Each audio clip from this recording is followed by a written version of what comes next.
meeting, please. When we have a motion, we're going to do it with the raising of hands. If you fall off of the call and you disappear on our screen, please try to get back on. We'll call a 5-minute recess to wait for you to come back on. So don't not try to get back on, please. I think that's pretty much it. Are there any questions as to how this is going to work? Seeing none. Before we start, though, I would like to tell you that we are working with staff on the mask issue with the city of Brantford. And we're going to be bringing something forward on next Tuesday night at the council meeting. So we're working with the staff and with the lawyers now. And Kevin and I spoke this morning and last night. And also I spoke with the health unit yesterday in a meeting here in town. So we should have something to bring forward next Tuesday. Hopefully we can support it as a council and hold hands with the city and get this done. There's been a lot of pressure put on us to do something, to be responsible about what's happening around us. I believe Simcoe did it today, or someone did it today. St. Catharines, I believe, did it this afternoon. They had a special meeting. So there is something coming forward next Tuesday. So I look forward to that. I'm going to take attendance now, please. Councillor Wheat. Present. Councillor McAlpine. Present. Councillor Laferriere. Councillor Laferriere is just having a connection issue. He should be on in a minute. Okay, we'll keep moving. Councillor Howes. Present. Councillor Bell. Present. Councillor Pierce. Present. Councillor Chambers. Councillor Chambers. We'll come back. Councillor Miller. Present. Councillor Gatward.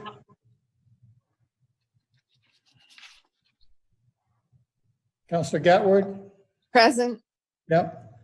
Now, Councillor Chambers, you're with us now? I am. And we're just waiting for Councillor Ferrier. Yeah. Did we wait? Yeah, I think he should be. There he is. There he is. Councillor Ferrier. Oh, he's just connecting to audio. Okay. We need to change the name on Councillor Miller. Councillor Miller has the wrong name in front of him.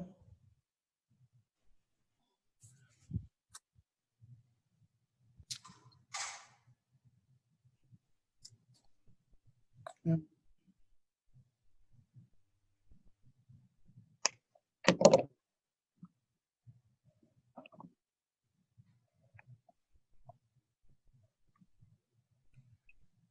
So we're still just waiting for Councillor Ferrier. Yeah, pardon me. It for some reason it said the host kicked me out There we go. on another device. Can you hear me, Mark? I can hear you. Can you hear me? I can now, yes.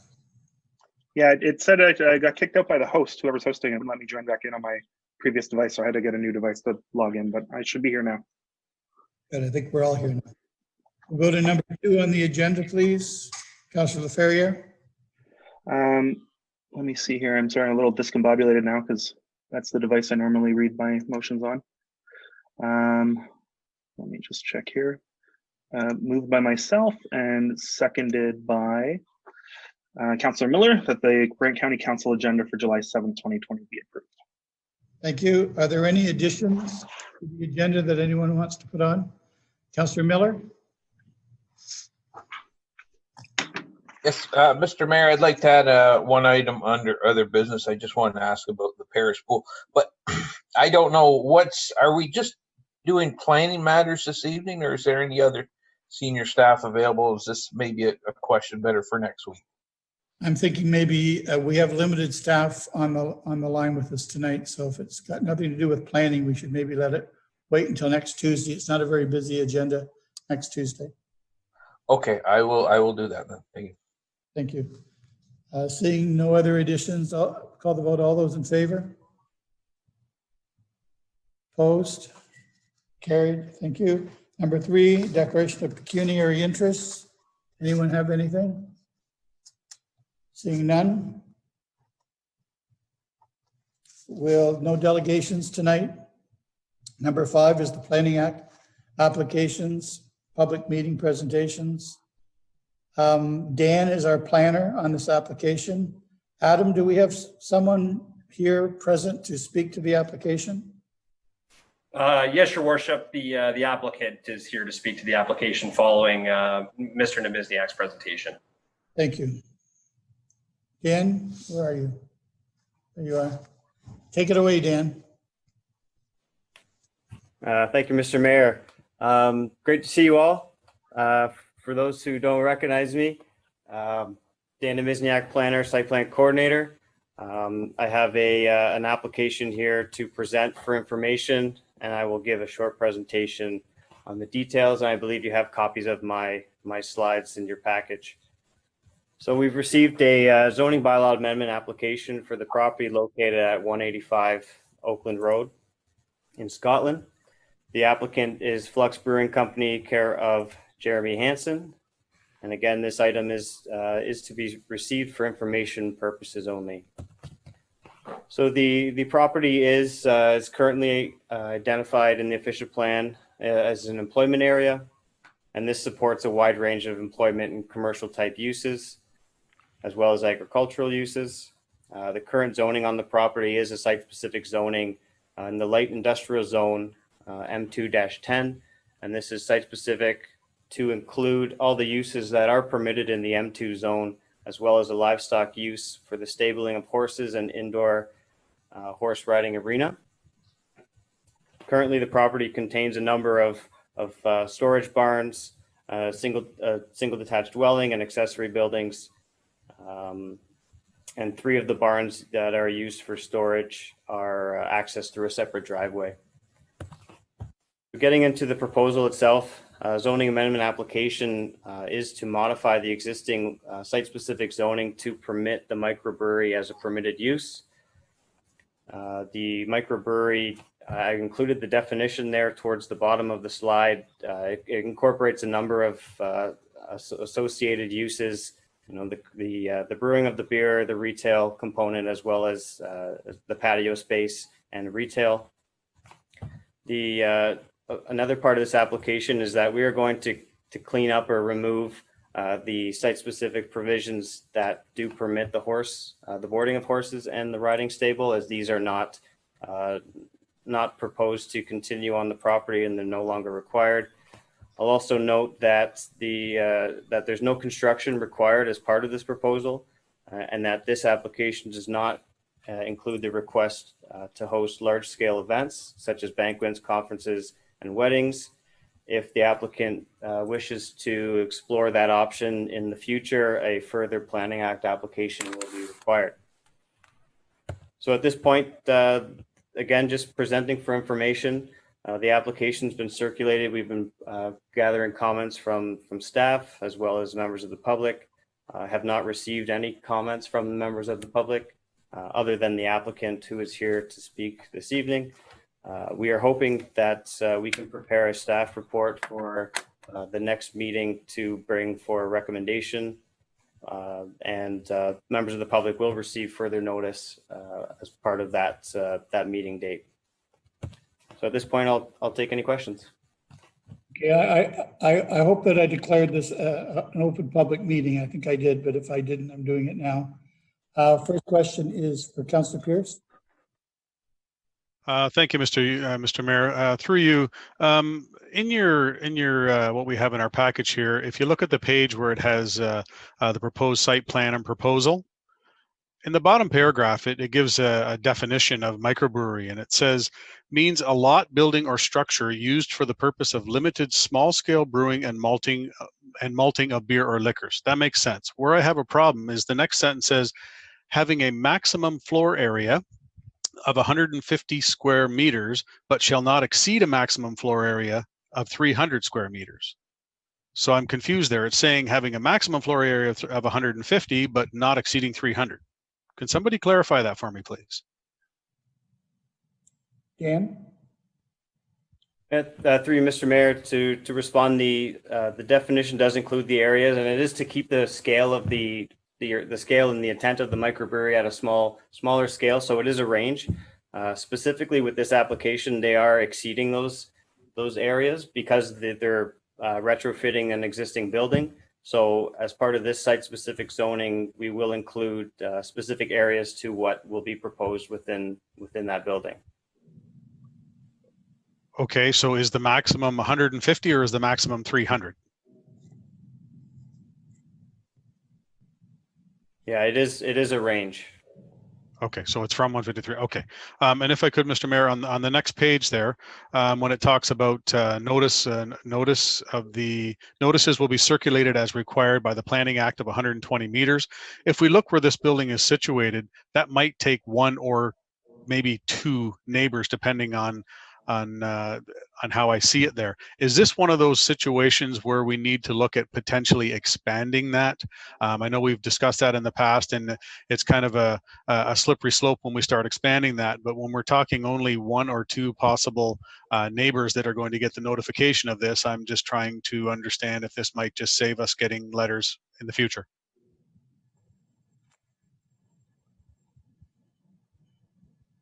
Dan, do you see a potential problem? Through you, Mr. Mayor, the circulation would be from the property line, so not necessarily from the building that's proposed. If council would like to increase the circulation radius, we can certainly do that. Again, I'm just sorry, Mr. Mayor, through you. I'm just throwing that out there because I know in the past we've had public ask us, you know, why wasn't I aware? Why wasn't I aware? And this is one of those particular cases where it might take up a neighbor on each side, and that's it. Just throwing that out there. Thank you. Anyone else have anything to, Councillor Bell?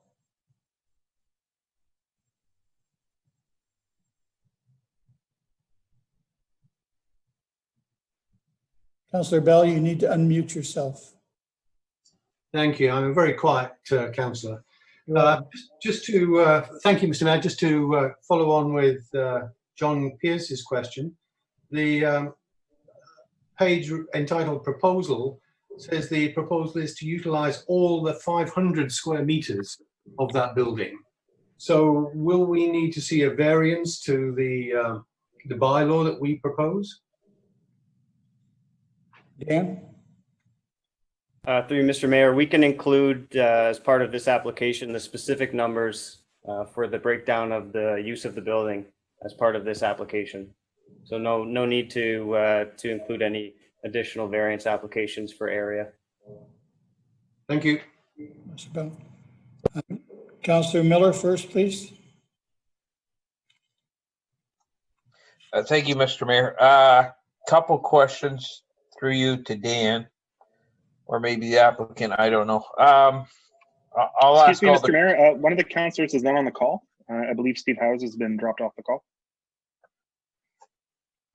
Oh, he has.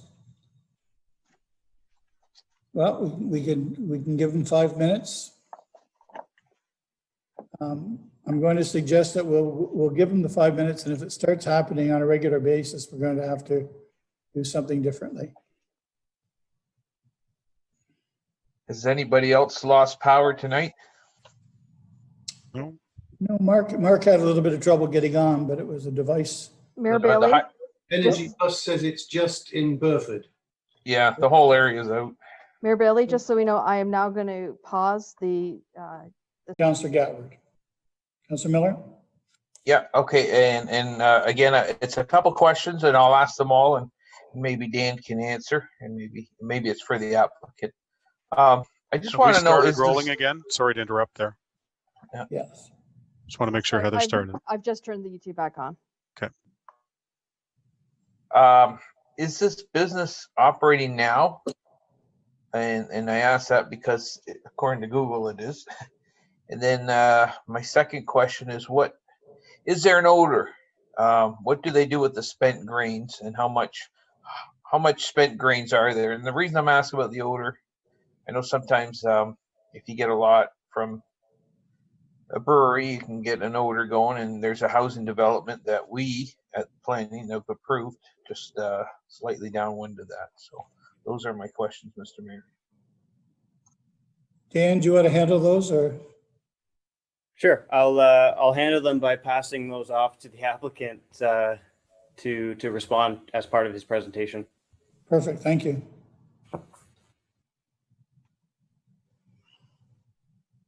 Is he going to speak to it now, or? Yes, Mr. Mayor, the applicant is here. Thank you.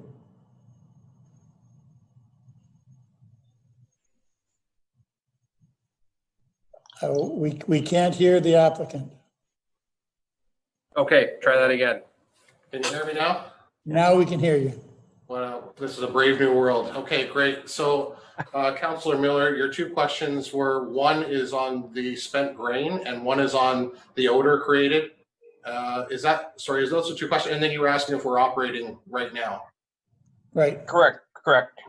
So we're not operating right now. You can find us on Google because that's kind of the way everything works. I'm being told by the young lady that handles our social media.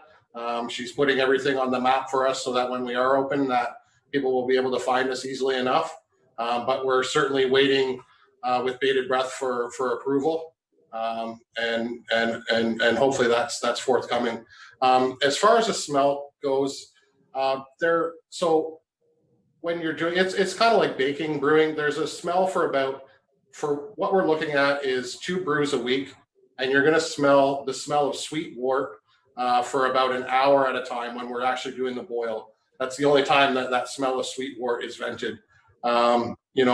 I personally, I don't find the smell offensive. I've talked to my neighbors who are directly kind of downwind from our property, and they haven't noticed anything as of yet. We have been brewing twice a week for the last 3 weeks now, and I haven't had any kind of negative comments from our neighbors as of yet. I think it's highly unlikely that all the way down at the where the new development, the new subdivision is going to be, that they would notice anything different. Certainly more favorable of an odor than some of the farm scents that we get out in our area anyway. And you asked about the spent grain. Were you asking about that as well? Yes. Well, it was only in relation to the odor. Like, are you getting it off site right away, or are you storing it? Well, in this heat, for sure, spent grain will generate a bad odor, and this is on my property. Okay, so my family lives on this property, and I would be getting in big trouble from my wife if I was having that sit around for too long. So as soon as I can get it out to, we're taking it to a cattle farmer just down the road from us. So we basically offload it when we're taking the spent grain out of the system. We offload it into bins, and I load it up in my truck and I get it down there as quickly as I can. Thank you very much. Appreciate it. Thank you. Council, do you want to stay at the podium there just in case there's other questions? Sure. Yeah, I'd be happy to. Councilor Gatward?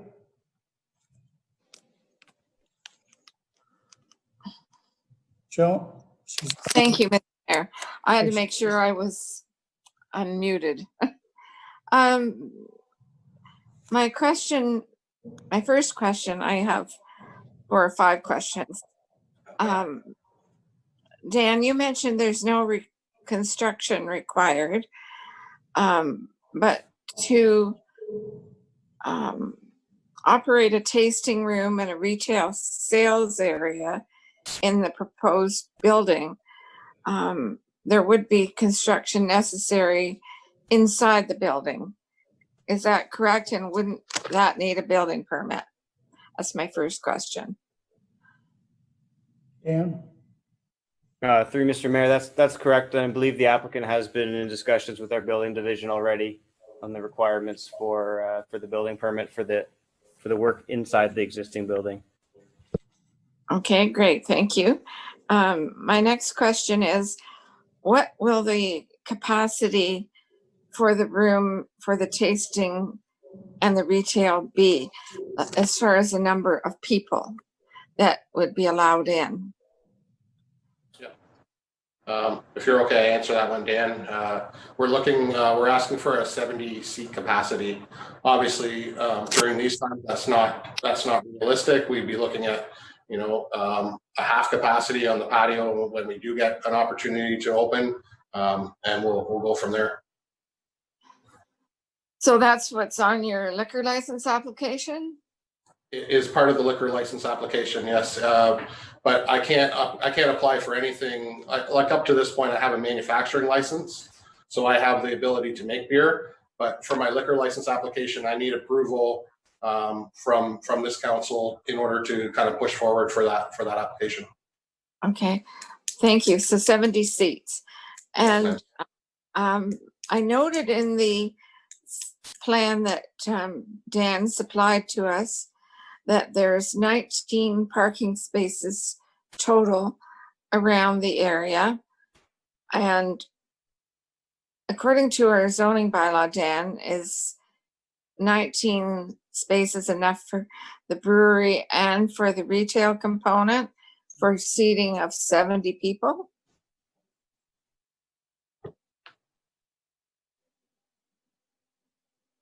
Dan? The staff room is frozen. There's 4 people in the car. You need spots for 76.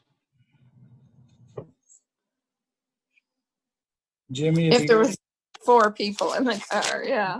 Well, What about 19 parking spots, 4 times 19 gives you 76. Councillor Weed, I believe I have the floor. Thank you. I'm just trying to help the applicant.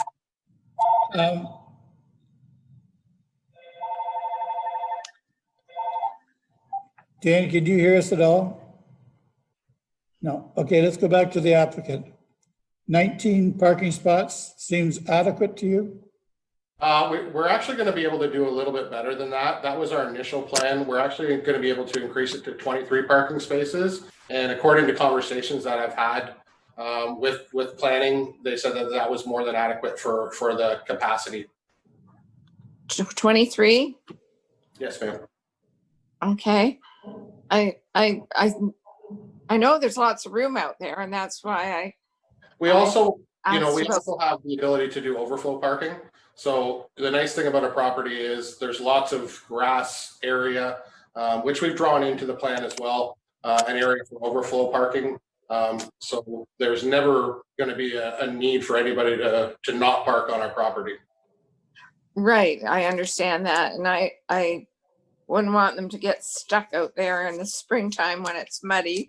So Right. That's why I asked about the capacity and the parking.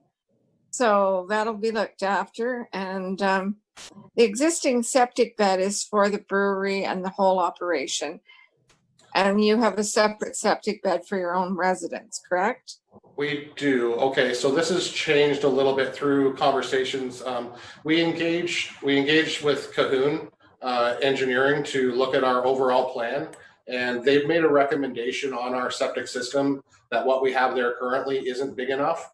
We have a plan that's been submitted for approval for the permit that is going to change the location of that septic system to make it big enough for 70 seats in our facility.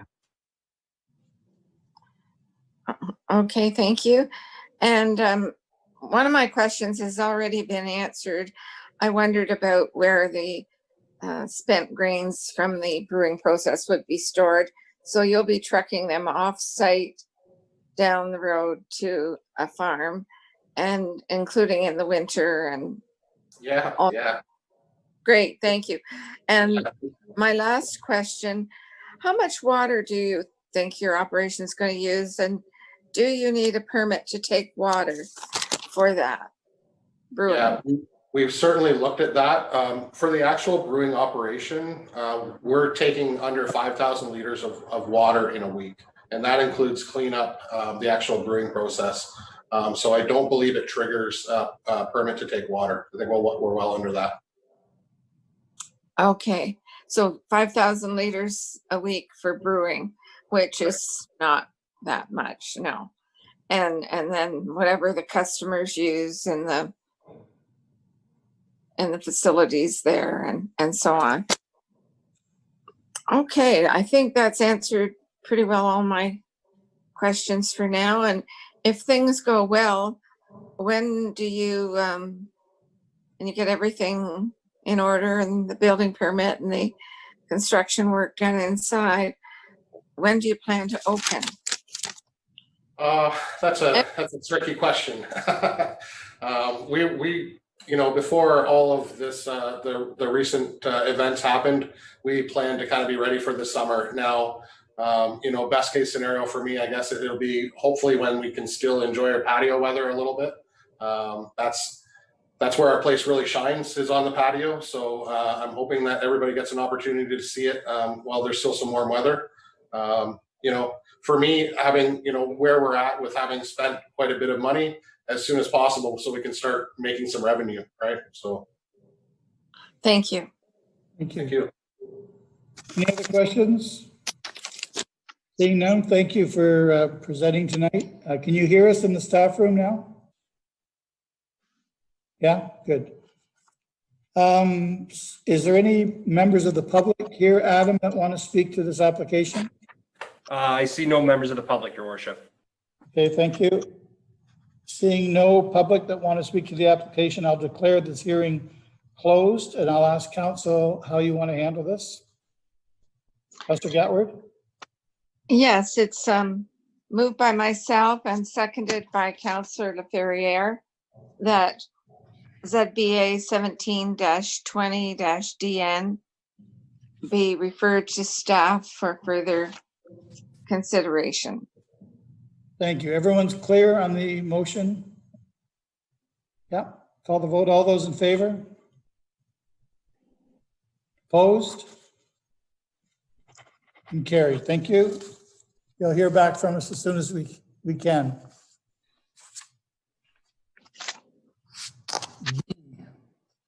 Brookfield Homes. Ryan is our planner. He's going to present first, please, to the application.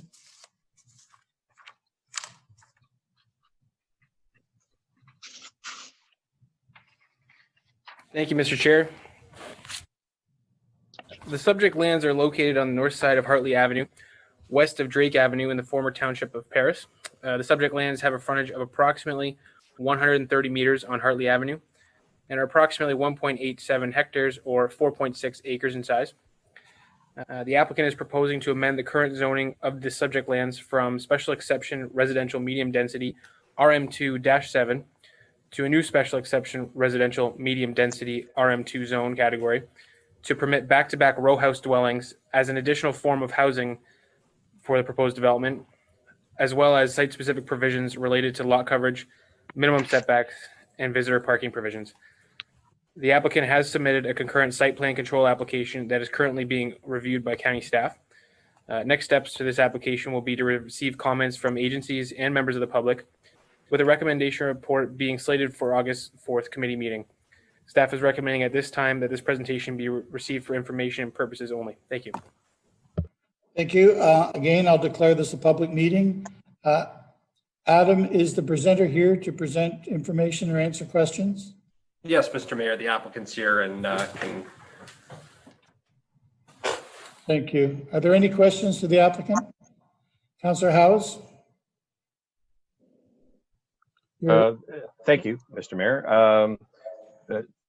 Through you, and this may be more of a question for staff than for the applicant, but either way, I'm just want to make sure I understand this properly. These are literally back-to-back townhomes, so nobody has a backyard, is my one question. And then I see from the drawing that we have what's called a laneway instead of a road in there. And who owns the laneway? Who maintains the laneway? And then my last question is related to parking. We hear in different parts of town, both old parts of town and new parts of town, that we never allow for enough parking on the properties, and the roads themselves end up getting clogged with parked cars. It's something that comes up a lot. I'm just wondering what considerations have gone into that factor as well. Thank you. Do you want to speak to this, or do you want Ryan to speak to this? Sorry, it's Aiden Decama I represent Brookfield Residential. Happy to speak this. So I guess a couple of questions in there. One is for the parking. Each unit will have 2 parking spaces, so there'll be a space in the garage, and then there'll also be a space on the driveway, and that will be available for the back-to-back units. And then I believe we have 18 visitor parking spaces for the development along the laneway roads. And so the laneways will be they'll be part of a condo, and so then they will be maintained by the condo. And similarly, the sidewalks will as well. Thank you. Councillor Howes, you're okay with those answers? You have Yes, done, thank yeah, you. there you go. Thank you, Mr. Mayor, through you. I appreciate the answers. They don't make my concern go away, specific to the parking, because we all know everybody fills their garage with stuff. And so then there's one parking spot left in the driveway, and there's, most dwellings have more than one vehicle involved. And I foresee problems. I see our phones ring in 3 years from now, people not happy about the design of parking accommodation. So I'm just putting that out there. Thank you. Thank you. Councillor Pierce? Thank you, Mr. Mayor. Through you, along the similar lines of Councillor Howes there, with the lack of parking that I see with this setup. My question is, with that amount of let's take the same footprint of land. If we were not to do this back to back of these townhomes and gave them appropriate yards, or potentially allowing the driveways to be a little bit longer to accommodate a second vehicle, how many units would you lose? We haven't looked at that previously, but we initially looked at a plan that was just going to be street townhomes, and we weren't able to reach the medium density of the 71 units that we were draft approved for. So I'd have to get back to you on what the final number would be if we were to look at a different plan. Part of the issue was just the way that the block is situated. It made it difficult to have street frontage for the townhomes, and so it ended up being a lot of road when we did our initial assessment. Okay, if I may, as a follow-up, Mr. Mayor, so you say you weren't able to reach the 71 unit. What were you able to reach? Well, we had different plans where we were trying to reach the 70 units, but what we had done in a previous version was we had a medium density type building to try and reach that 71 unit threshold, which was difficult, and it would create for a large parking lot that we would have as well, because it would be above grade parking for that. Okay, yeah, I'll leave it at that, but I concur with Councillor Howes. I think we're going to see some issues here. Thank you. Councillor Gatward, could you mute your microphone, please? And Councillor Bell, it's your turn. Thank you, Mr. Mayor. Through you to either staff or the applicant. One comment and two questions. The comment is around parking. I live in a condominium complex with 23 homes. It has 13 visitor parking spaces. So this proposed plan with far more than 23 homes, 8 visitor parking spaces seems like it's a recipe for a problem. So I think we need to take that one back. My first question, I think, is to our planners. What was previously assumed? If this is a modification to earlier plans, what did we assume before this was proposed? Ryan? Thank you, Mr. Chair. This block for this development was previously approved at the Ontario Municipal Board for medium density development in the form of standard townhomes. Like Aidan had alluded to, and kind of in staff's opinion, there is a need for other housing options within the county, and that would include back-to-back towns. It's a very common, actually, a common form of housing within other growth municipalities, and I think it's something that we'd certainly want to look at for the future of our zoning bylaw as well. So, in short, Councillor, the planned development was for standard townhouse developments. And this additional use is more with regards to the form of the housing and not the density. So do I take it, Ryan, that we haven't changed the number of units in this current application from what we had before? No, that's correct. My understanding is through the board approved zoning for this site was it was considered for this specific density. Thank you. My follow-up question really is, so how does this development fit within the limit that we have for the number of new homes that we can have in North Paris prior to the execution of the Grand River Street North environmental assessment? I think, if I recall, we had a number of 700 homes that could be accommodated. Is this development within that number of 700? Through you, Mr. Chair, I believe it is, but I would follow up with I'd follow up with my colleague Marcus Davidson, and I'll make a note of that. Thank you. Councillor Ferrier. Thank you, Mr. Mayor. Through you to either planning or the applicant. I have an issue with this one as well. Similarly, but I want to take it from a different angle. So I live on Willow Street, and there's 95 townhomes, and we have a lot more visitor parking than this, and there's issues with visitor parking constantly. One of the reasons that there's issues with visitor parking in my condo area is that the garages are not big enough. And what I mean by that is they technically count as full-size garages, and I brought this up at planning before, but they have the hot water, not the hot water heater, sorry, they have the air systems in the garages to save space, which makes sense until you buy a van or a truck and you can no longer fit it in your garage and close the door. So suddenly everybody has two spots, one in the garage and one in the driveway, and the driveway just barely fits a van or a truck, which creates some dangers. And the garage itself fits only coupes and smaller vehicles.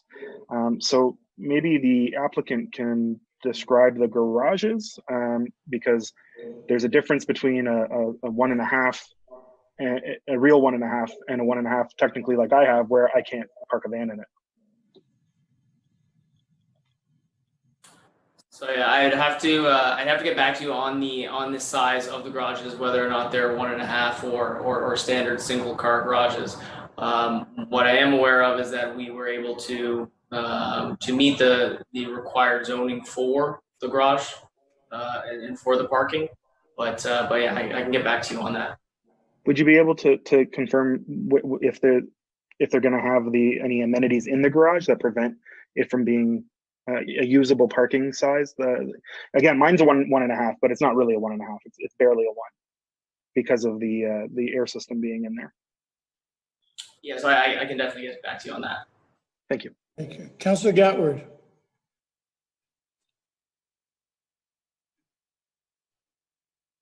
Thank you, Mr. Mayor. The question was asked about laneways. Are these, Ryan, are these laneways standard county required widths to accommodate fire trucks, garbage trucks, etc.?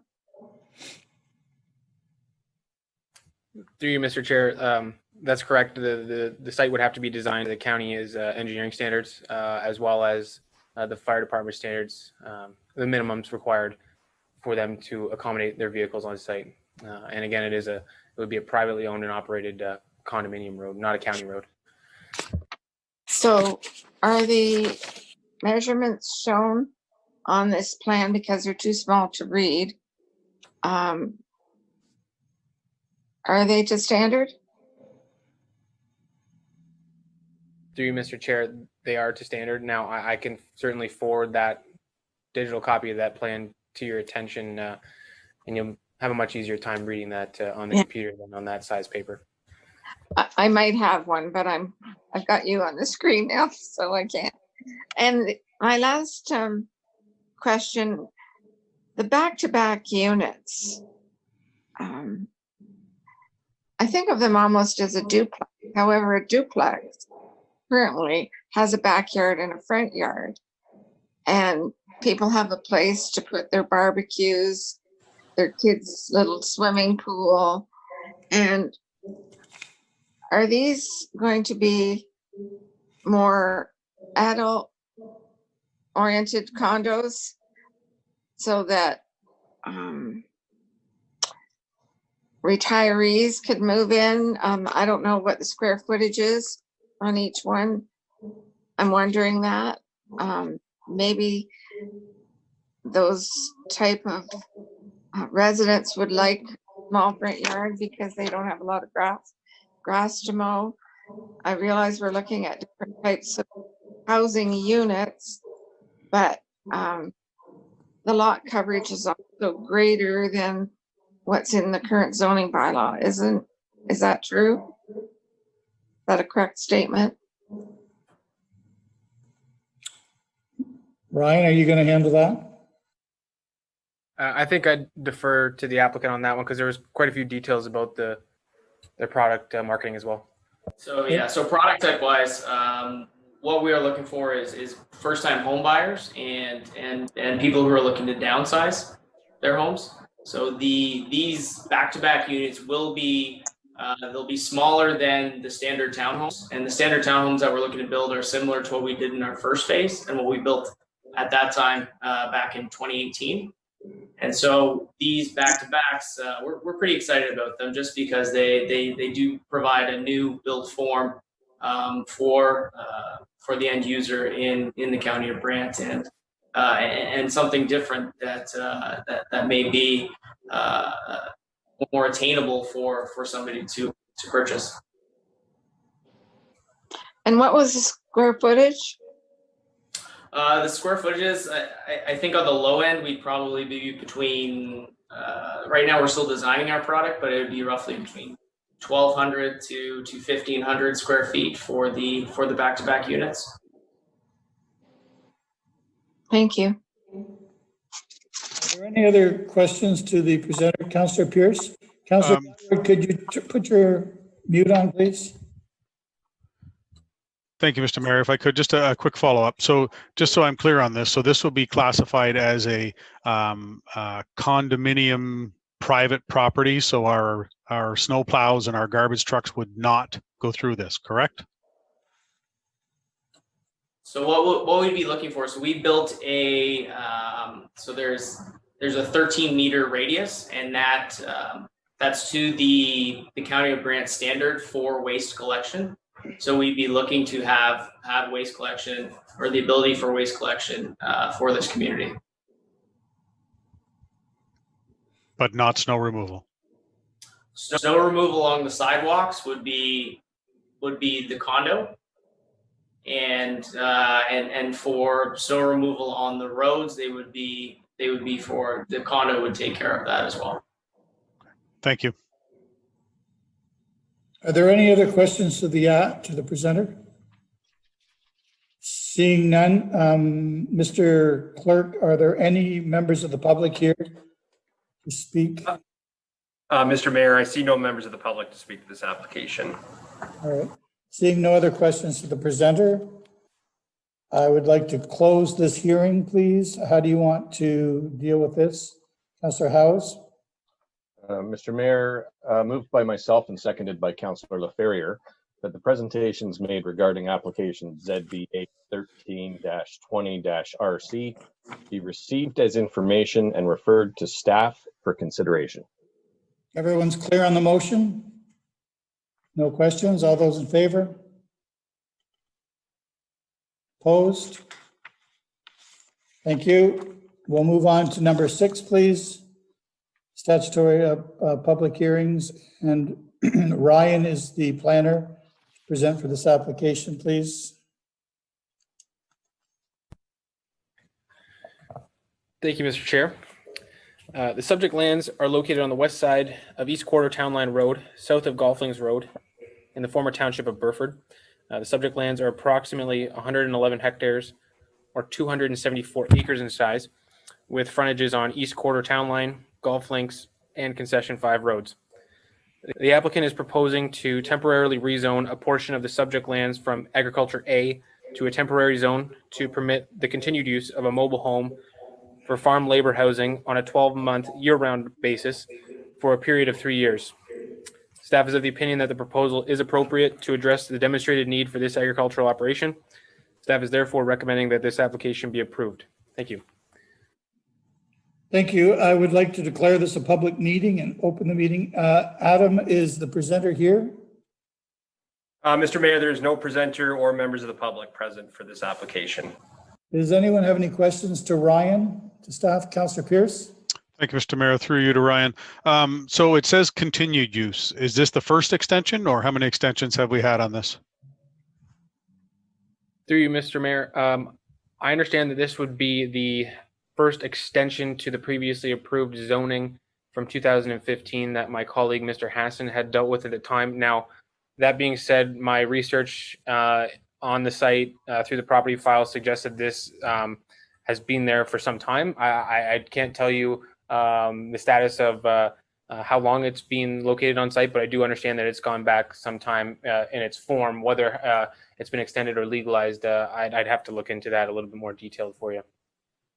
If you could, please. As I say, I understand what the concept here and how it's going to be used. I'm just interested to know, is this, how many times have we extended this, if so? Thank you. Any other questions to Ryan on behalf of the presenter, Councillor Bell? Yeah, thank you, Mr. Mayor. Through you to Ryan. Lately, we've had a number of concerns with the accommodation for temporary farm workers. Would this particular example fall under the same regulation? Do we need to contact the medical officer of health and have this location inspected so that it is classed as suitable for this accommodation? Ryan? Offshore season. Through you, Mr. Chair. My understanding in terms of that comparison to what's happening in other municipalities would be the status of whether or not they're an offshore worker or they're temporary non-resident workers. My understanding from the applicant is that these are local workers. However, this is a good incentive for compensation for their local workers, as well as the demand of the round-the-clock operation of their dairy operation.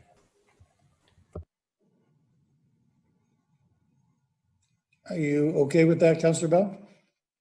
So you're saying it doesn't need to be referred to the Board of Health. If that's been checked, I'm okay with it. Is that what you're saying, Ryan? I don't have any reason to believe. However, we could certainly follow up in that regard. That's not typical of something that we deal with, but I understand the circumstances right now. We can look into that. I think we would appreciate that. Thank you. Councillor Gatward. I just want to comment that lots of dairy farms have hired help that live with them or in a separate residence on the farm year round to do the work. And it's a little different than seasonal migrant workers that come for 6 months or however number of months and live in temporary quarters. So I don't think it's near the same, in my opinion, and I think the health unit's busy enough. But anyway, that's my comment. Thank you, Councillor Gatward. Are there any other questions to Ryan through the presenter? No. Mr. Clerk, are there any members of the public here to speak against the application? Mr. Mayor, I see no members of the public present for this application. Okay, so there's no people here. I would declare this hearing closed then. And what do you want to do with this? Councillor Miller? Yeah, thank you, Mr. Mayor. Moved by myself, second by Councillor Chambers. That application ZBA 0620RC from Tansley View Holsteins Limited, applicant for 465 East Quarter Town Line Road, be approved as outlined in staff report RPT 20-67. Any questions or clarification? Councillor Bell? Yeah, thank you, Mr. Mayor. Just a question. I thought we'd agreed that we were going back to a two-step process. And maybe I missed the first step in this, in which case we're at the second step and I'm okay with it. But if this is the first step, then why are we voting to approve and not just to receive for information? Ryan?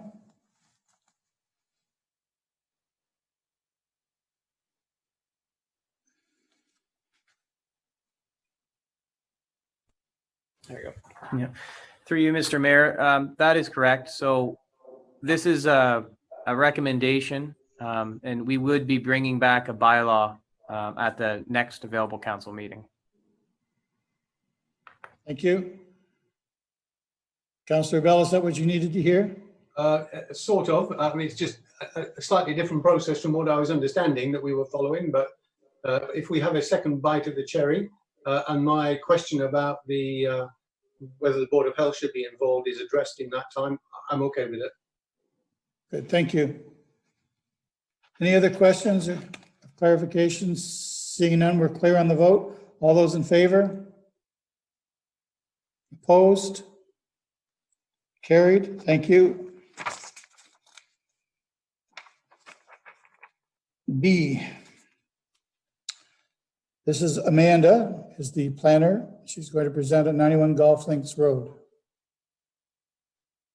Oh, we're going to look for Amanda. Here she is.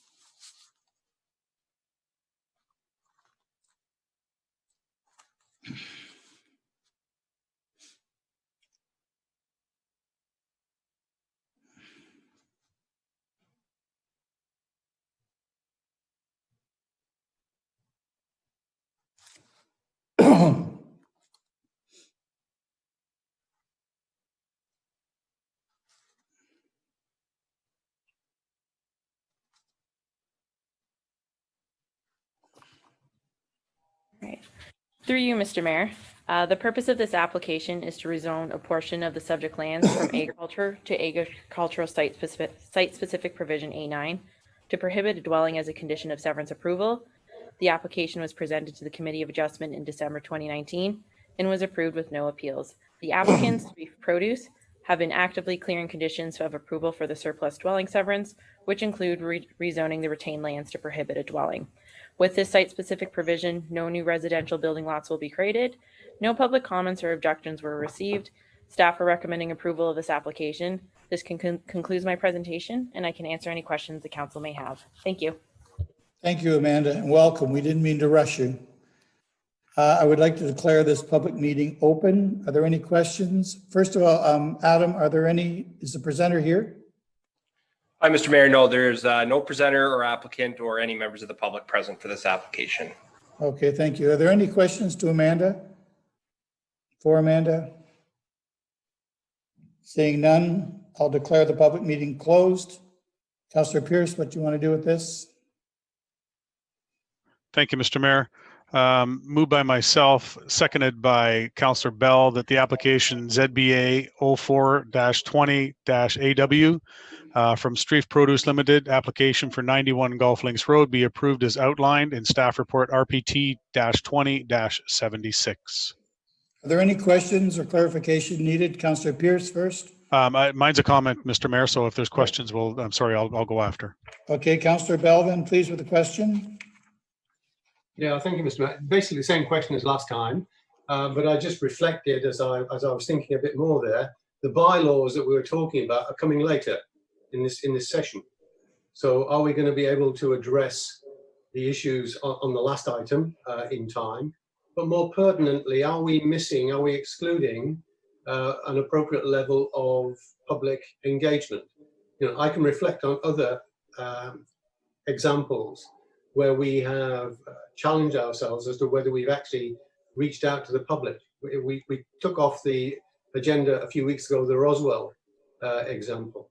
I can remember a couple of years ago we had a telecoms tower in Burford, which we pushed back because we felt we hadn't reached out sufficiently far. Now, maybe there is no public comment on this, but as a question of principle, you know, having again just said at our last meeting, we go back to a two-step process, we're immediately not following it. So I'm uncomfortable with this, given that the bylaws that will support any agreement we have tonight are coming tonight. So I'm struggling with this as a matter of principle. Okay, well, okay, thank you, Councillor Bell. Mr. Bradley, you disappeared. Michael, are you there? Mayor Bailey, I believe Matt Vaughn has an answer to this question, some clarification on the two meeting process. Okay, Matt. Yeah, through you, Mr. Mayor. My apologies that that is confusing. So tonight we do have information presentations that we're presenting, and then we have recommendation reports. The recommendation reports, so far we have heard 2 of them.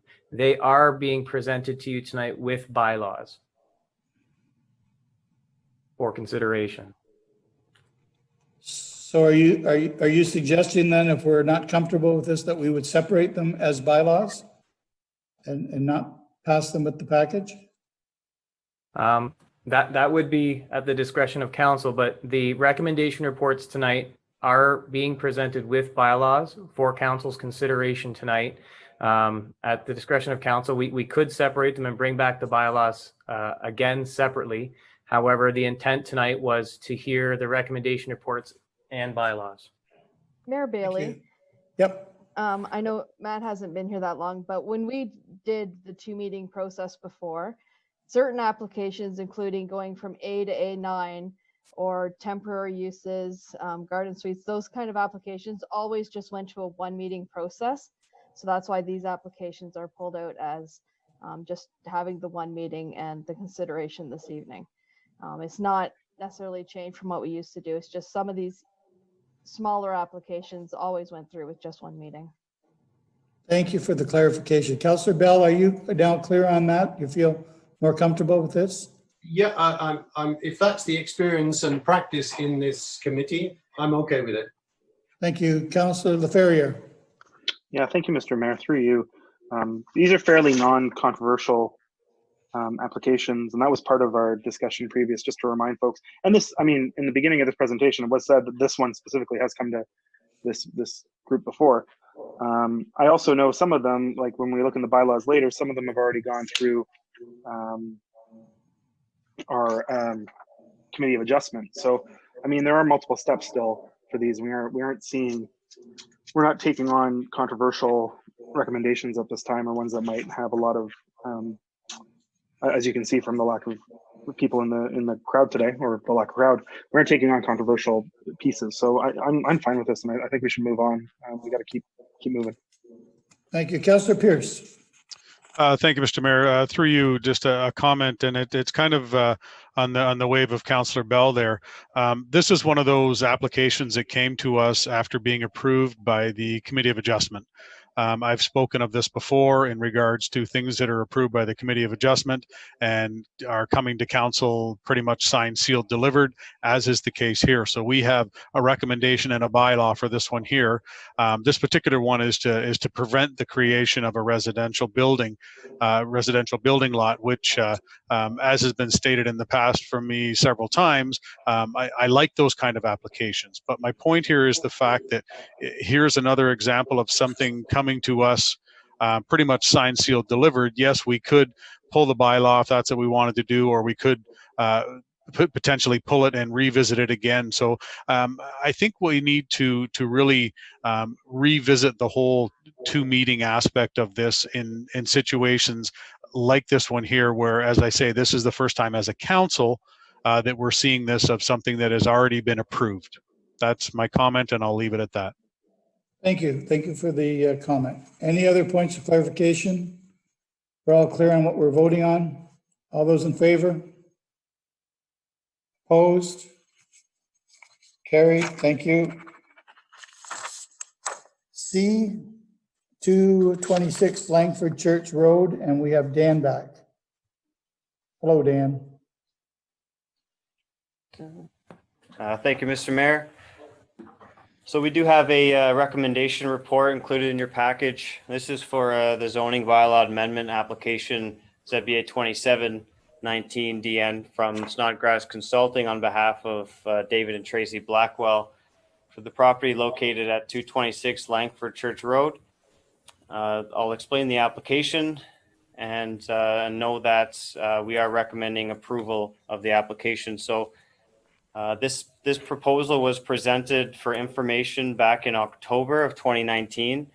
At that time, staff had some concerns. The committee had some concerns, as well as some residents had some concerns just on the nature of the application, the kind of the lot fabric, the lot creation layout that was proposed, and there were a number of things that have been that were considered at that time.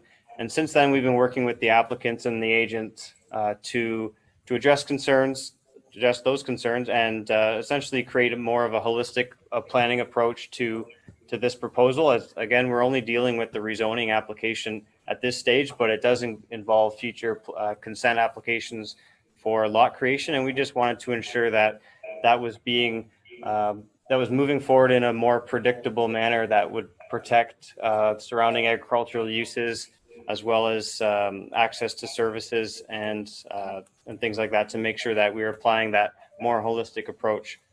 So the rezoning application has been tweaked a little bit. Essentially, I've broken it down in your report into 3 parts. The first is to rezone approximately 6 hectares of the subject lands from agricultural zone to the rural residential zone to facilitate the future consent applications for future residential lot creation within the rural residential designation. So all the rezoning from agricultural to rural residential are taking place within rural residential designated lands. So this will allow the severance of the existing dwelling on the parcel as indicated in the report, as well as to sever a new residential building lot on the property.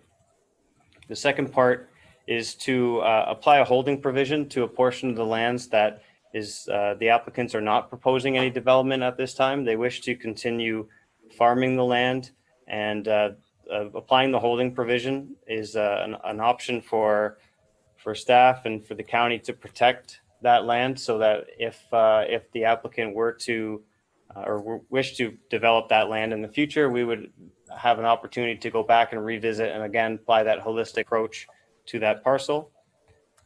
The third part there is that the rezoning or the zoning of the remaining lands that are currently within the natural heritage zone and the agricultural zone will remain unchanged and included and will be included as part of the following consent application. So this is the balance of the land that's not part of the 2 severance applications to come will be consolidated with the farm parcel that is also owned by the applicants to the north. So again, protecting the agricultural uses, trying to create a very simple looking application that's less moving parts, and clean up some lot lines.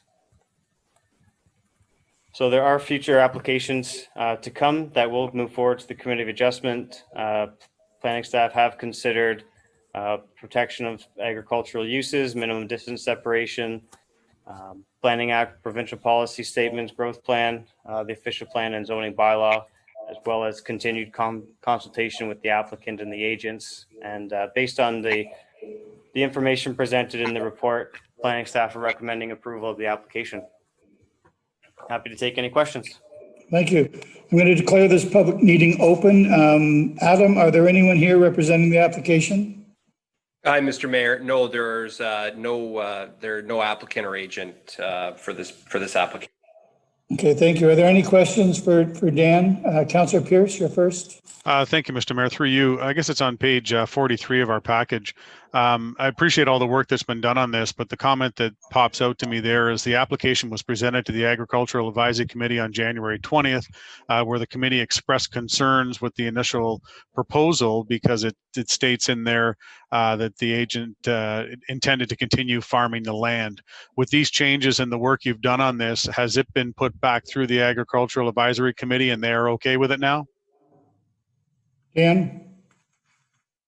Thank you, through you, Mr. Mayor. The application, as it was originally proposed back in October, was presented to the Agricultural Advisory Committee. They also had similar concerns as Council Committee did, very similar concerns, and we were able to, or the committee was able to give us valuable feedback as to kind of the direction for modifying some lot lines to make it easier for farming and protecting the farming uses, which is consistent with the application or the applicant's intent to continue farming of the lands that are not to be developed. So just to sum that up, the Agricultural Advisory Committee was satisfied with the revised proposal. Okay. Sorry, Mr. Mayor, if I could, as a follow-up now, Ryan, you said October. It states in our package it was January. So I just want to confirm that since January, they have given the okay that they are okay with it now. That's correct. Okay, thank you.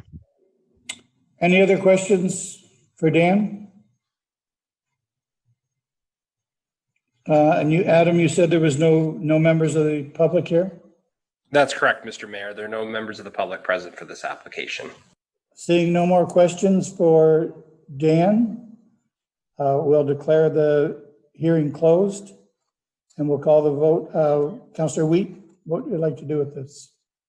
I'll move, seconded by Councillor McAlpine, ZBA 27-19-BN, the application from David and Tracy Blackwell at 226 Langford Church Road be approved. Thank you. Any points of clarification or questions before we call the vote?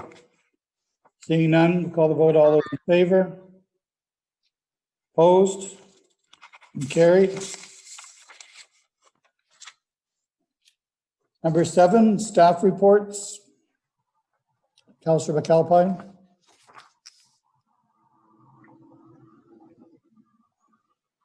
Okay, moved by myself, seconded by Councillor Pierce, the staff report RPT/20-56, additional residential units, ARUs in the County of Brant be approved as presented. Thank you. Are there any questions? Councillor Howes? Thank you, Mr. Mayor. I'm very happy to see this. There's absolutely demand for additional residential solutions of this type in our community. I do have a couple of questions. The one is a clarification I just want to make sure I'm understanding this right. Currently in Paris and St. George, these additional residential units are already allowed, and this report is primarily about extending the same approach to other members or other parts of the County of Brant. That's my one question. My second one is more of a concern, and it's still waving the same flag about parking that we brought up earlier on previous agenda item. I do foresee some potential issues in some parts of the community where if all of a sudden somebody puts a tiny house or some other type of secondary dwelling in their property, and if there isn't sufficient accommodation for parking off street, I'm a little concerned about how that may come back to bite us, and I'm just asking staff if that's something that will be considered as this evolves. Thank you. Thank you. Councillor Miller?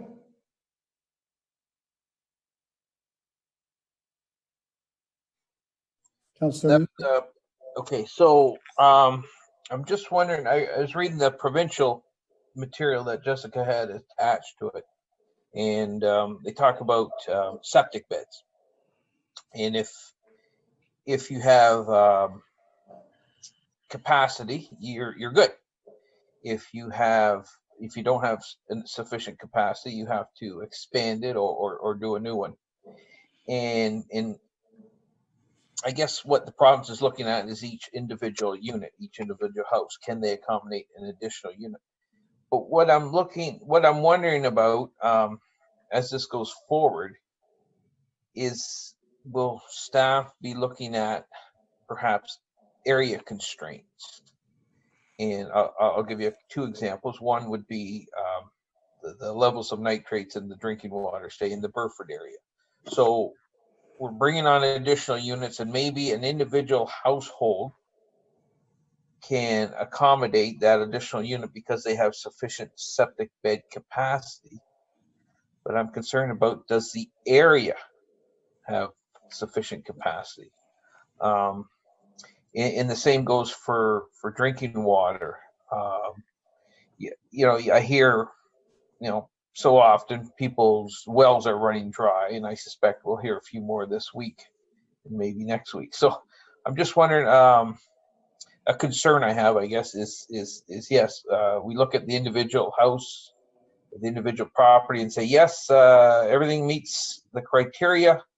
However, if you just look at the wider area, maybe it's not such a good thing. So I'd be interested to know how staff would address that. So thank you, Mr. Mayor. That's my question. Is there someone that wants to speak to that for Councillor Miller? Through you, Mr. Mayor. I'm more than happy to answer both Councillor Howe's questions as well as Councillor Miller's. So I guess I'll just start in sequence. So through you, Mr. Mayor, to Councillor Howe's, we will be looking at parking requirements relative to these units. There will be a private property parking requirement, so an off-street parking requirement that is dedicated to if you are looking to add an additional residential unit. Those will need to be met. So just like any other proposal, you need to meet the requirements of the zoning bylaw, the building code, as well as the fire code in order to be building permit eligible, in order to have an additional residential unit on your property. That's something that we're definitely going to be looking at.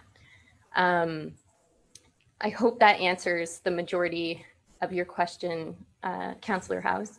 Yes, thank you, Jessica. No problem. And then through you, Mr. Mayor, to Councillor Miller. So as far as taking into consideration area constraints, that will be something that's looked at. And the way that the process typically works is that any municipality that's kind of implemented ARUs prior to us doing our policy update, basically it gets looked at the time of building permit. So they'll take a look at their current septic system, whether or not it's sized accordingly, if they have to do any upgrades, and then as well as taking a look at if there's any sort of distances that need to be met to surrounding wells or neighboring property owner systems as well.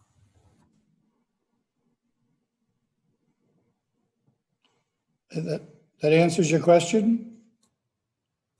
It answers the question. It doesn't answer the concern because I think through you, Mr. Mayor, I think what Jessica's saying is pretty much what the provincial material attached is also saying. Yes, the individual property will meet the requirements. Their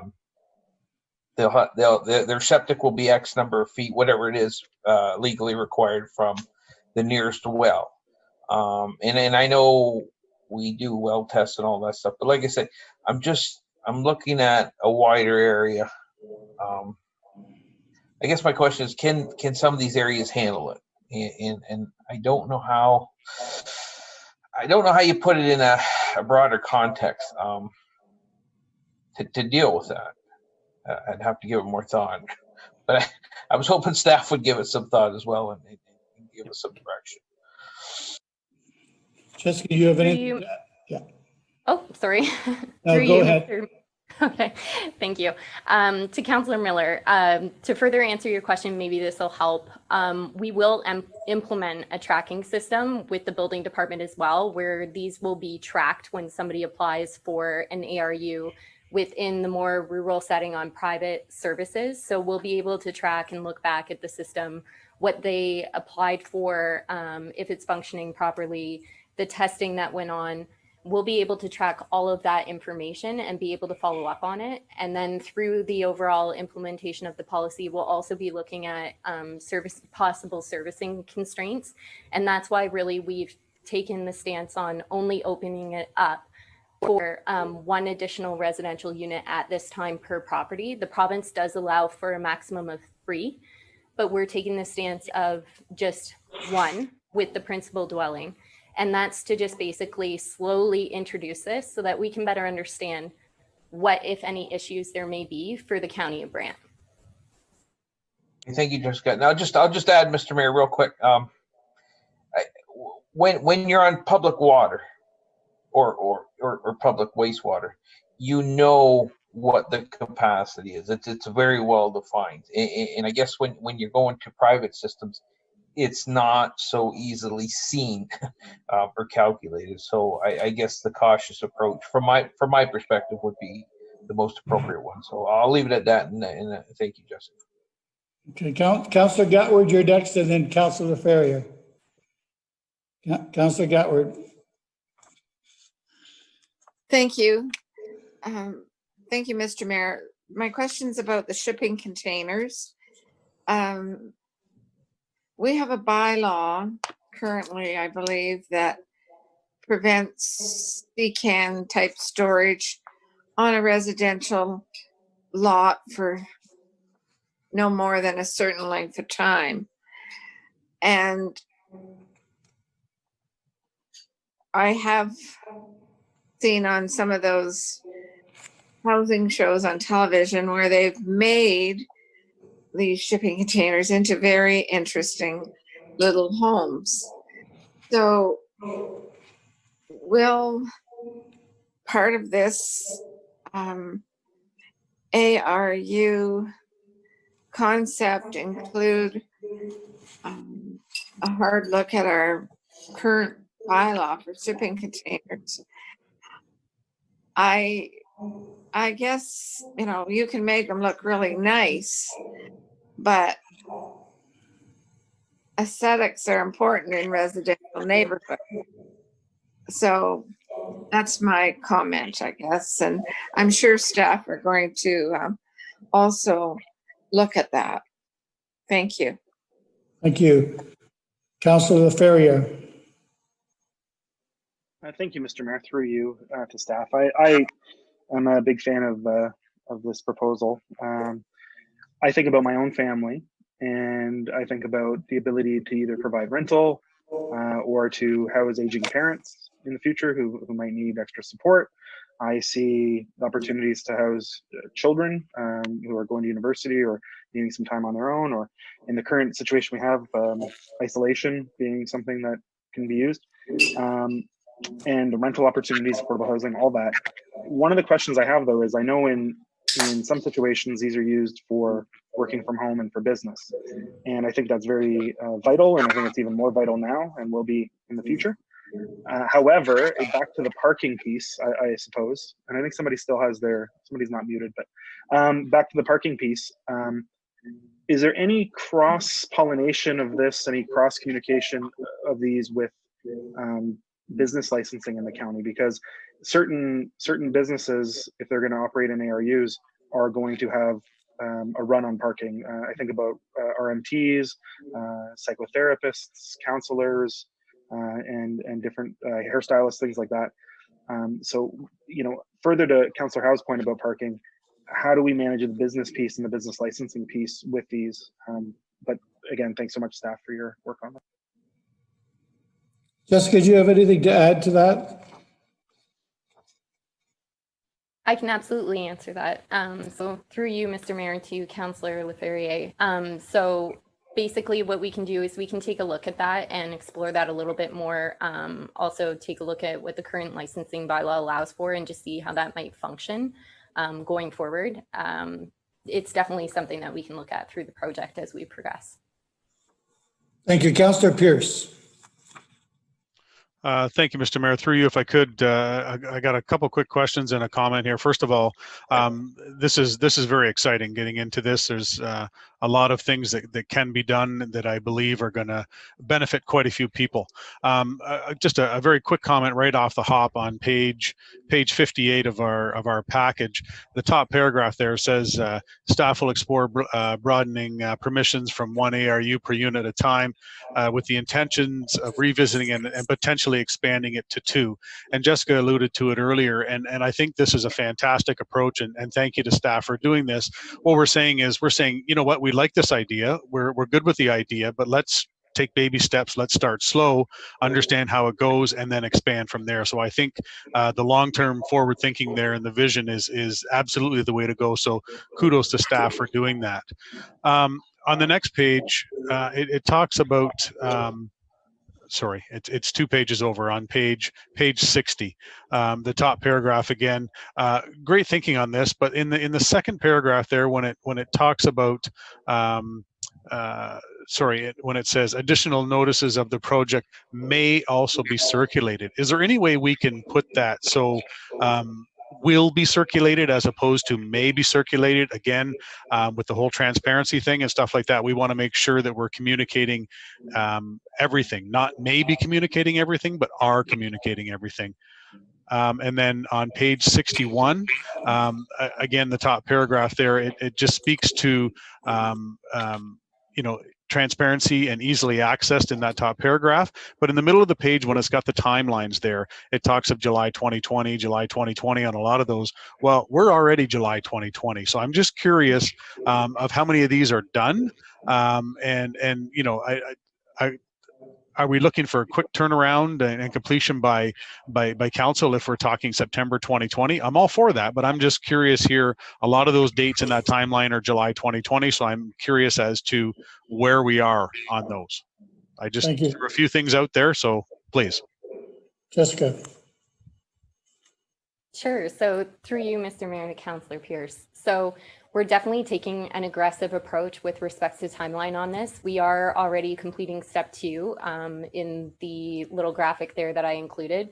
We'll move into step 3 and step 4. We really want to boast about this through communication with our residents. We want participation badly in this. We want to know what our residents are looking for when we talk about ARUs.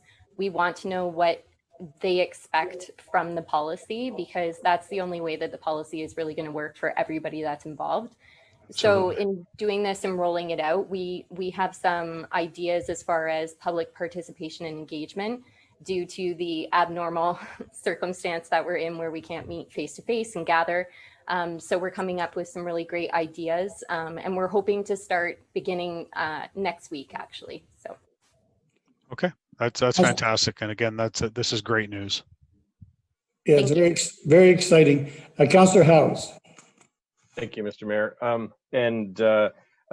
Part of my comment and question was going to be about the timing, and Jessica just covered that. I was communicating with some people about this subject on the weekend and in advance of this meeting, and there's absolutely a strong level of interest in this. I think we have an opportunity on the communication side, as Jessica was talking about. I think most people don't realize that you can already do this in Paris and St. George. And I think most people don't realize that doing it isn't necessarily easy. There are a number of strict and necessary steps that have to be taken care of. It's not, you know, it's not like having Fonzie living upstairs in the attic back in the happy days. There's a lot more to it, and I don't think people realize that either. So I look forward to seeing how we address the public engagement side of this during this challenging time, because I think the public is very, very interested in this. So I'm sharing in the excitement in it. Thank you, Councillor Howes. Councillor Pierce. Thank you, Mr. Mayor. I did find one other question that I had highlighted here. On page 66 at the bottom, when it talks about once your completed application has been submitted, you'll hear back within 10 business days whether it's been approved or not. That's standard timelines. I get that. But on the next page, when it talks about you know, once we're informed that they're ready for inspection, are there timelines that we're under as far as inspections as well? Because again, I'm all for this, but this is just going to create more work for the inspectors and stuff like that. Is there any sort of, like, if I tell you today that I'm ready for inspection, is it a 10-day turnaround, or are there no timelines on that? Want to take a crack at that, Jessica?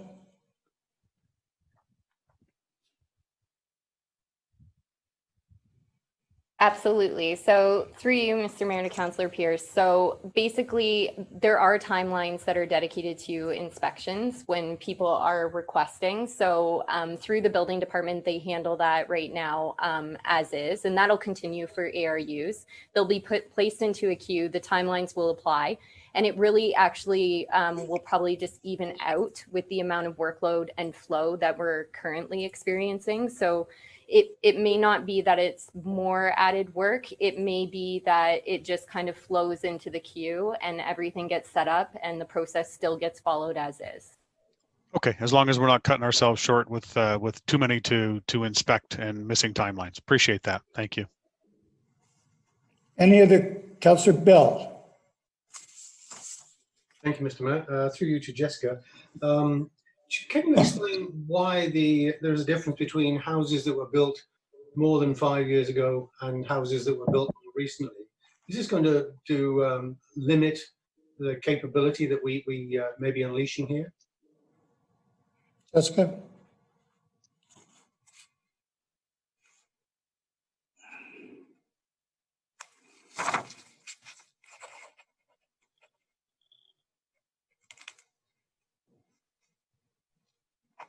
Through you, Mr. Mayor, to Councillor Bell.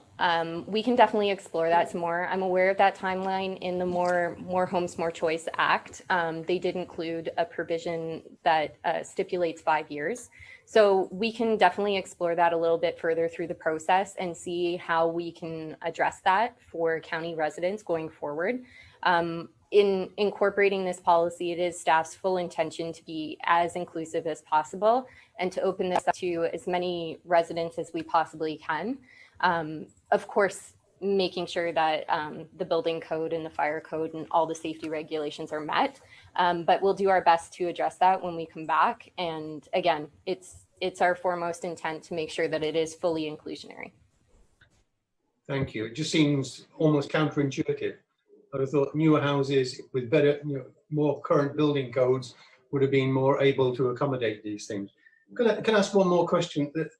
Are there any property tax implications that we need to let our residents understand? Through you, Mr. Mayor, and Councillor Bell. So there absolutely could be some tax implications there, just because you are adding an additional use and possibly an additional avenue of revenue. So we can definitely look into that and take that into consideration responding back. It is, again, our full intention is to make residents fully aware of anything that they need to cover off in moving forward with an ARU on their property. That being said, the building code, fire code, making sure that they're aware of, costs of renovations or of retroactively fitting homes, that sort of thing. So that's a good point to make, and we can address that going forward. Thank you. Any other questions, concerns? The vote is clear. Call the vote. All those in favor? And opposed? It's carried. Thank you. 7B, housekeeping. Councillor Chambers. The recommendation is moved by myself and seconded by Councillor Wheat. Any questions, concerns, clarification? Councillor Gatward.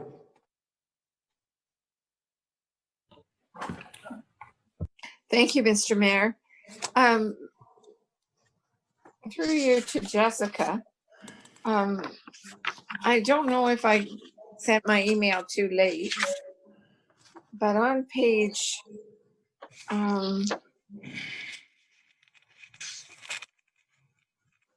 page 89, consolidation. No, that wasn't it.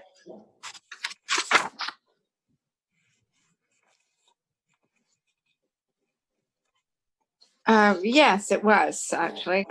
Proposed change and exploratory note at the bottom of page 89.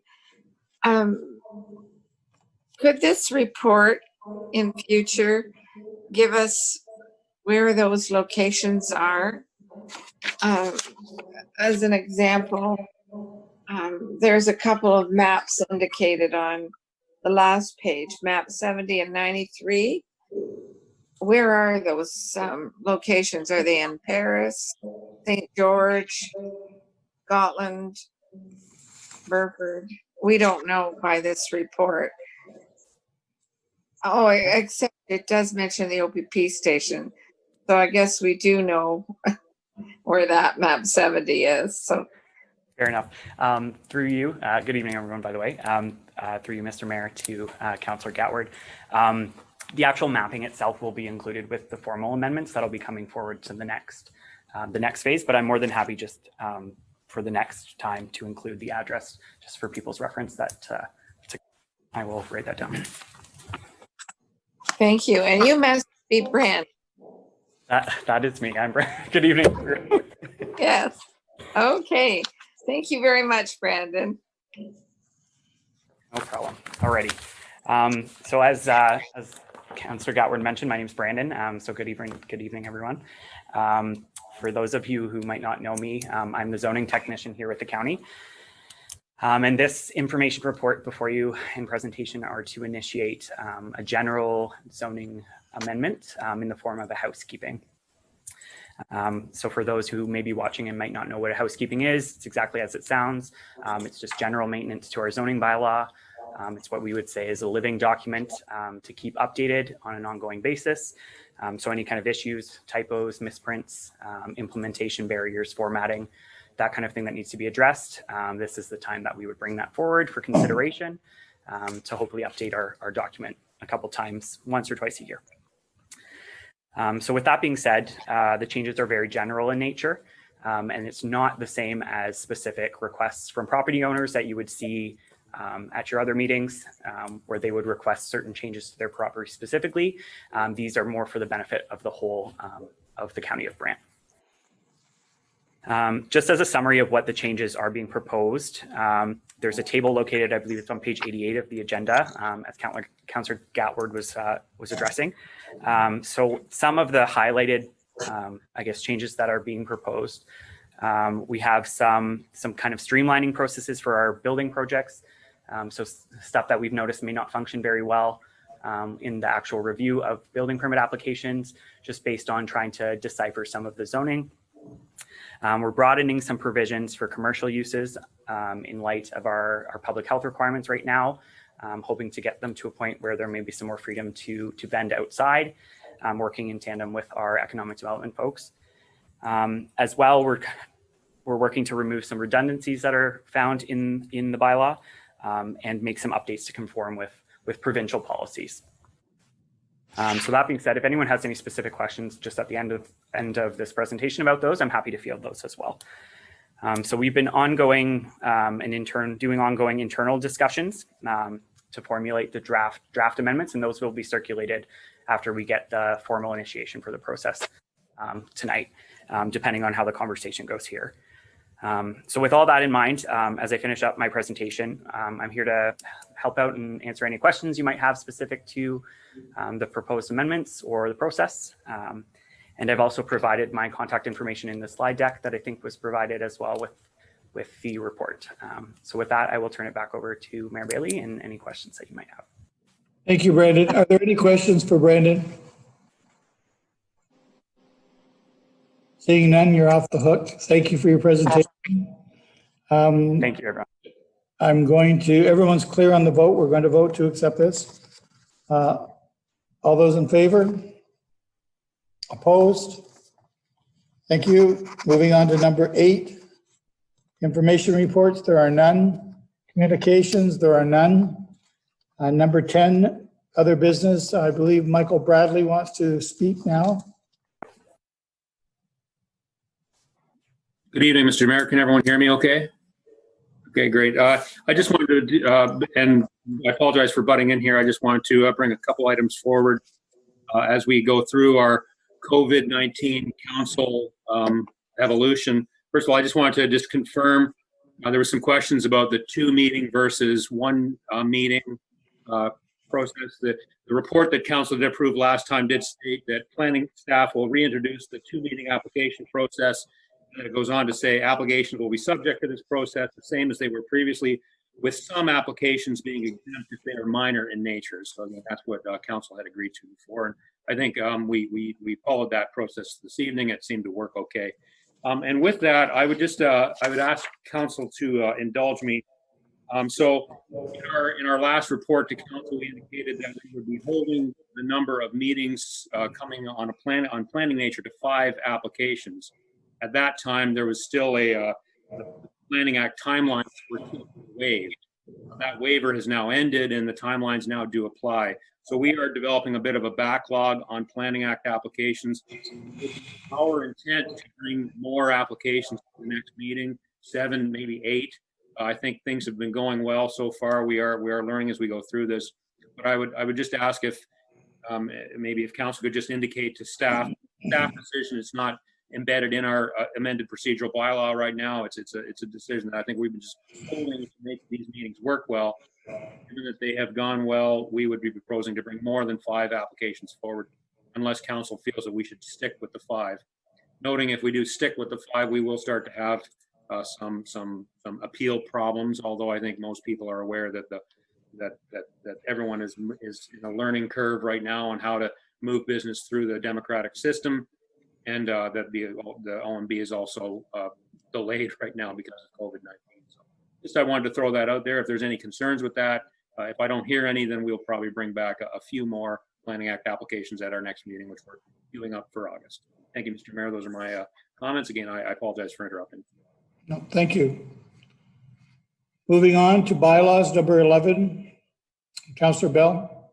Moved by myself and seconded by Councillor Wheat that bylaw numbers 63-20 to 68-20 be read the first time.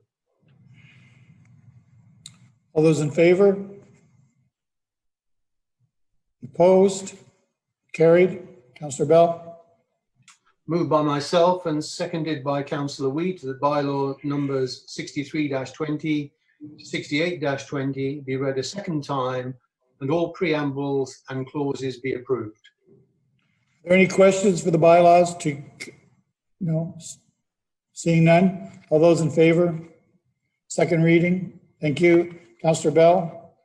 Moved by myself and seconded by Councillor, it says House here, but I think it's Councillor Wheat, that bylaw numbers 63-20 and 68-20 be read a third time and passed, signed and sealed. Any? All those in favor? Third reading. Carried. Opposed? There was none. Carried. Thank you. Now, I'm missing number 12 on the agenda, Madam Clerk. Do we just go right from 11 to 15?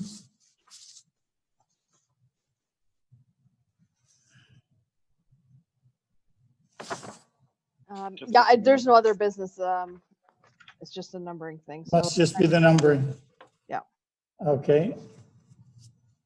Which takes me to number 15, which is probably your number 12, everyone else. The next meeting will be Tuesday, July the 14th. Same sort of event as tonight. I think it went fairly well. It's a little jumpy, but I'm thinking people are working on the system while we are doing other things. So it's getting better and better, not worse and worse. So is there anything else anyone wants to say for the betterment of the County of Brant before we adjourn the meeting? Move to adjourn. Thank you, Councillor Wheat. We sit adjourned.